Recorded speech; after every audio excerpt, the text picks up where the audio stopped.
नास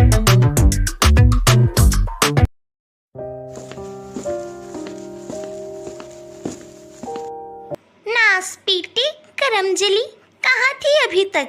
रात के बर्तन रखे हैं धोने के लिए, कब धोएगी तू? और हाँ सुन, बाथरूम में कपड़े भी रखे हैं, उसे भी अच्छे से धो देना, समझी? बस मालकिन, मैं भी सब काम किए देती हूँ। ये कहानी है सुनीता और उसके गरीब भाई बहनों की। सुनीता के माता पिता बहुत छोटे में ही एक कार एक्सीडेंट में मारे जाते हैं। अपने छोटे छोटे भाई बहनों को पालने के लिए वह एक सेठ जी के यहाँ काम करती है, लेकिन उसे इतने पैसे नहीं मिल पाते कि वो अपने भाई बहन के मनचाही इच्छा पूरी कर सके। एक दिन सुनीता काम में जाने में थोड़ा लेट हो जाती है। तब उसकी सेठानी कहती है, नास पीटी, आज इतना लेट क्यों कर दिया आने में? रात के बर्तन रखे हैं, उसे कौन धोएगा? और बाथरूम में कपड़े पड़े हैं, उसे भी कौन धोएगा? मालकिन की बात को सुनकर के सुनीता को बुरा तो लगता है, पर वो सहज जवाब देती है, आप बिल्कुल चिंता मत करो मालकिन, मैं अभी सब काम किए देती हूँ। ऐसा कहकर सुनीता बाथरूम में आ जाती है, लेकिन इतने सारे रखे कपड़े को देख करके सुनीता को बहुत रोना आता है। वो कहती है, माँ पापा, आप लोग छोड़ के मुझे इतना जल्दी क्यों चले गए? आखिर मैं सब कुछ कैसे संभालूं? सुनीता के रोने की आवाज़ सुनकर के मालकिन की लड़की श्रेया वहाँ आ जाती है। क्या हुआ दीदी, आप क्यों रो रहे हो?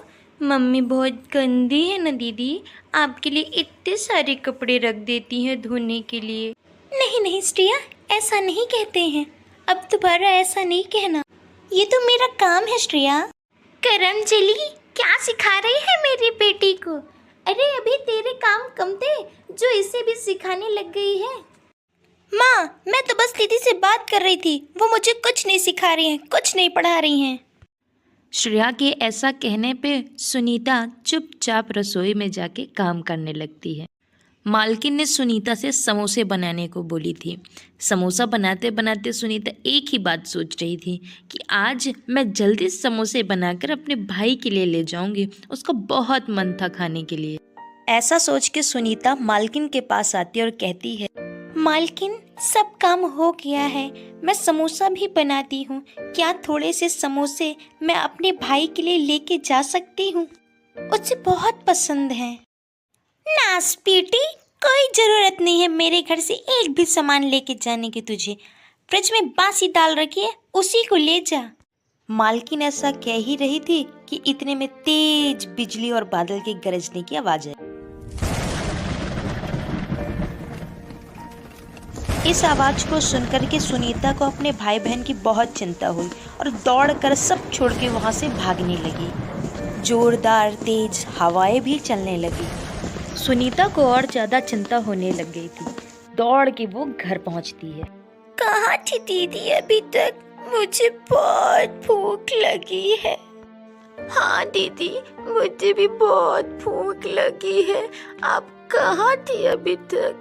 मेरा तो समोसा खाने का बहुत मन हो रहा है दीदी, कितने दिन से हम कुछ खाए ही नहीं हैं। पिट्ठू, लल्ला, आज बस तुम लोग पानी पी के सो लो, मैं कल तुम्हें पक्का समोसा खिलाऊंगी, दोनों को खिलाऊंगी।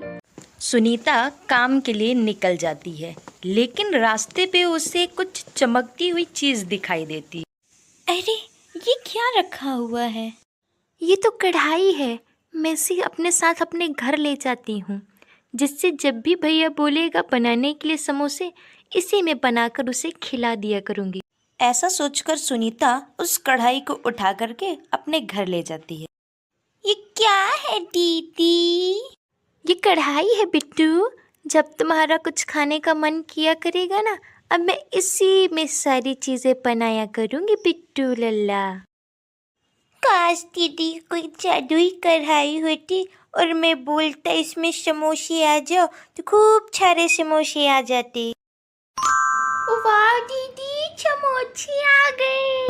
पर उन्हें इस बात पे यकीन नहीं होता है। वो एक बार फिर से बोलते हैं कढ़ाई से, ए जादुई कढ़ाई, ऐसा कमाल दिखा, समोसे की जगह मिठाई ला। उन सभी को अपनी आंख में भरोसा नहीं होता है।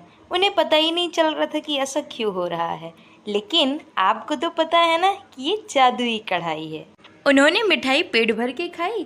फिर बिट्टू ने कहा, जीजी हम लोग ना ये कढ़ाई को छुपा देंगे और रोज इसी में खाएंगे। इस प्रकार उनकी ज़िंदगी बहुत अच्छी हो गई और वो रोज़ अमीरों का खाना खाने लगे। ऐसी वीडियो देखने के लिए आप लाइक, सब्सक्राइब, शेयर करिएगा और कमेंट भी करिएगा।